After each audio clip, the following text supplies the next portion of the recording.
Bagaimana Bapak Ibu, sudah bisa berhasil untuk login baik sebagai kepala madrasah maupun sebagai staf atau bendahara madrasah?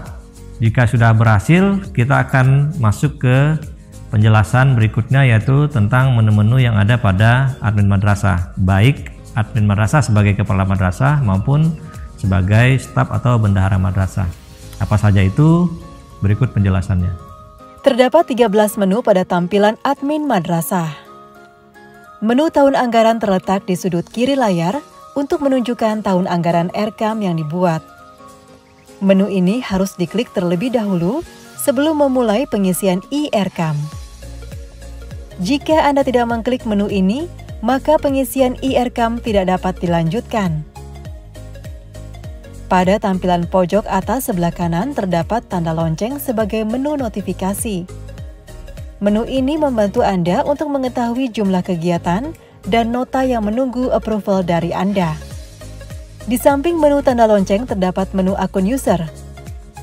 Melalui menu ini Anda dapat mengetahui profil user, mengubah profil user, dan logout.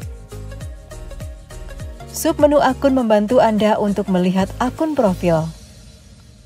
Sementara submenu pengaturan akun bertujuan untuk Anda mengubah akun profil dengan data paling mutakhir.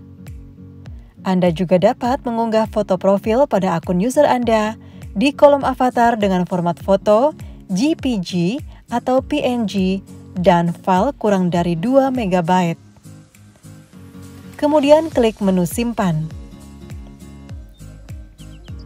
Anda juga dapat memperbarui alamat email Anda pada kolom email dengan mengklik subkolom ganti email. Ubah data alamat email lama Anda dengan alamat email baru. Kemudian, klik request code dan masukkan kode yang dikirim pada alamat email baru Anda, lalu klik menu verifikasi. Anda juga dapat mengubah data NIK pada kolom NIK. Serta Anda juga dapat mengubah password dengan cara mengklik kolom ganti password. Sementara jika Anda mengklik submenu logout, maka Anda akan keluar dari aplikasi i-RKAM. Untuk memudahkan Bapak Ibu menggunakan menu akun ini, kita coba latihan ya Bapak Ibu. Pertama klik akun usernya, kemudian lakukan edit profile sesuai dengan data yang Bapak Ibu miliki yang real, karena ini sudah login Bapak Ibu sendiri. Kemudian coba simpan yang di edit profilenya tadi, kemudian coba lakukan login dan logoutnya. Coba logout kemudian login kembali, karena kita akan lanjutkan pengenalan menu-menu selanjutnya di login admin staf madrasah dan kepala madrasah.